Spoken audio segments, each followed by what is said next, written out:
Hi all, welcome back to my YouTube channel. അപ്പം നമ്മളേവരും കാത്തിരുന്ന ഡിഗ്രി ലെവലിലുള്ള കമ്പനി ബോർഡ് അസിസ്റ്റൻറ്റിൻ്റെ നോട്ടിഫിക്കേഷൻ ഉടനെ തന്നെ വരികയാണ്.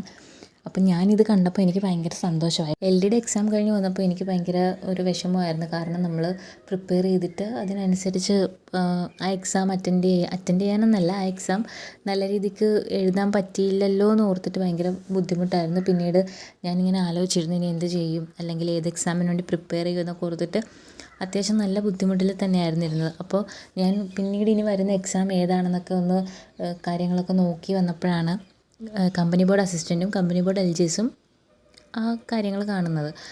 അപ്പോൾ ഞാൻ ആ സമയത്ത് തീരുമാനിച്ചാണ്, ഇനി ഒരു എക്സാം ക്രാക്ക് ചെയ്ത് ജോലി വാങ്ങിക്കണമെങ്കിൽ അത് കമ്പനി ബോർഡ് അസിസ്റ്റൻറ്റ് തന്നെ ആയിരിക്കണം. അതായത് LD എന്ന് പറഞ്ഞാൽ ഒരു 10th ലെവലിലുള്ള എക്സാമാണ്. അപ്പോൾ നമ്മൾ വിചാരിച്ച ആ എക്സാം ക്രാക്ക് ചെയ്യാൻ പറ്റിയില്ല, അല്ലെങ്കിൽ നമ്മൾ ഉദ്ദേശിച്ച ലക്ഷ്യത്തിൽ നമുക്ക് എത്തിച്ചേരാൻ പറ്റിയില്ലെന്നുണ്ടെങ്കിൽ പിന്നീട് നമ്മൾ ട്രൈ ചെയ്യുമ്പോൾ അതിനിൽ ഒരു പടി കൂടി മുകളിൽ നിന്നിട്ട് വേണം നമ്മളെല്ലാം സ്വപ്നം കാണാനായിട്ട്. എങ്കിൽ മാത്രമേ നമുക്ക് അതിൻ്റെ പകുതിയെങ്കിലും നേടിയെടുക്കാനായിട്ട് സാധിക്കുകയുള്ളൂ.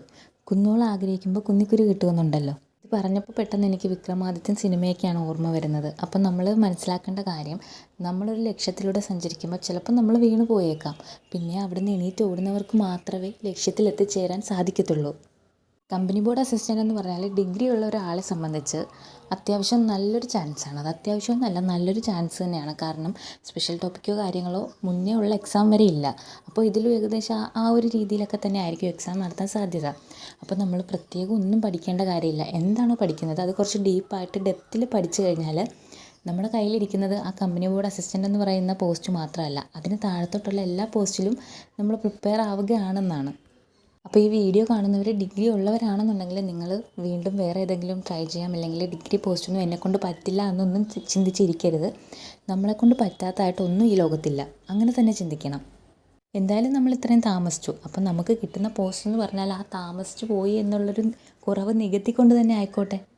അപ്പോൾ ഇനി ചിന്തിച്ചിരിക്കാനുള്ള സമയം നമുക്ക് കിട്ടത്തില്ല. ഏകദേശം ഒക്ടോബർ 15 കൂടി കമ്പനി ബോർഡ് അസിസ്റ്റൻറ്റിൻ്റെ നോട്ടിഫിക്കേഷൻ വരും.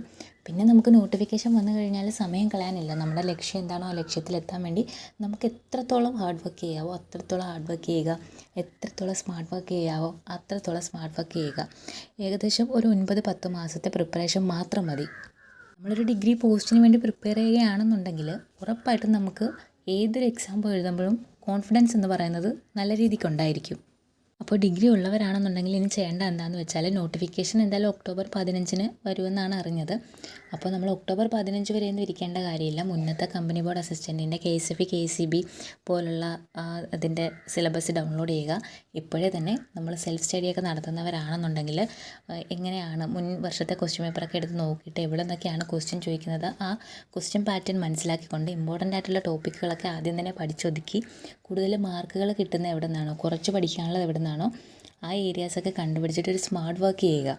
ഏപ്രിൽ മെയ്യോടുകൂടി പ്രിലിംസ് വരുമ്പോഴേക്കും ഏകദേശം നമ്മുടെ ടോപ്പിക്കുകളൊക്കെ കംപ്ലീറ്റ് ആയിരിക്കണം.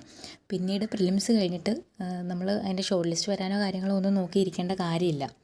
വേണ്ടതുപോലെ പഠിക്കുകയാണെന്നുണ്ടെങ്കിൽ നല്ല രീതിക്ക് നമുക്ക് സ്കോർ ചെയ്യാൻ പറ്റും. അപ്പോൾ നമുക്ക് കോൺഫിഡൻസ് ഉണ്ടാവും, എന്തായാലും നമുക്ക് പ്രിലിംസ് കിട്ടുമെന്ന്.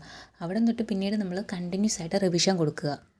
ഇവിടെ സ്പെഷ്യൽ ടോപ്പിക്കുകളോ കാര്യങ്ങളോ ഇല്ലാത്തത് കൊണ്ട് നമുക്ക് അങ്ങനെ പഠിച്ചും സമയം കളയേണ്ട കാര്യമില്ല.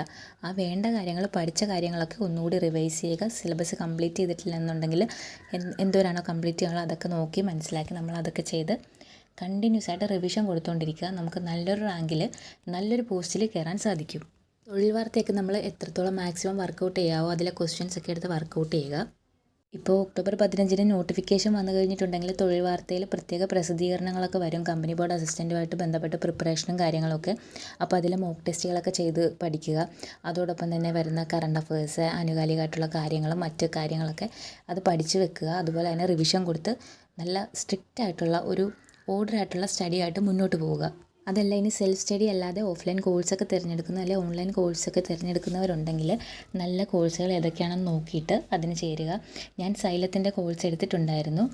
ഇംഗ്ലീഷൊക്കെ വളരെ നന്നായിട്ടാണ് ക്ലാസ് എടുക്കുന്നതെല്ലാം. അതല്ല ഇനി ഓഫ്ലൈൻ കോഴ്സിനാണ് ചേരുന്നതെങ്കിൽ നല്ല ഇൻസ്റ്റിറ്റ്യൂട്ടിൽ പ്രോപ്പറായിട്ട് സ്റ്റഡിയൊക്കെ നടക്കുന്ന എവിടെയാണ്, നമുക്ക് സമയം കളയാനില്ല. ഏറ്റവും നല്ലതാണ് നമ്മൾ തിരഞ്ഞെടുക്കേണ്ടത്. ഒരു ഡിഗ്രി ലെവൽ പോസ്റ്റ്, അതും KSFE KCB ഒക്കെ ആണെന്നുണ്ടെങ്കിൽ നമ്മൾ വിചാരിക്കുന്ന ഒരു സാലറി സ്കെയിലൊന്നും അല്ല അവിടെ നമുക്ക് ലഭിക്കുന്നത്. പ്രൊമോഷൻ സാധ്യതകളുണ്ട്, അങ്ങനെ ഒരുപാട് ബെനിഫിറ്റുകൾ നമ്മുടെ മുന്നിലുണ്ട്. എല്ലാവരും നല്ല പ്രിപ്പറേഷനൊക്കെ തുടങ്ങുക. അടുത്തൊരു വീഡിയോ ആയിട്ട് കാണുമ്പോഴേക്കും ബൈ.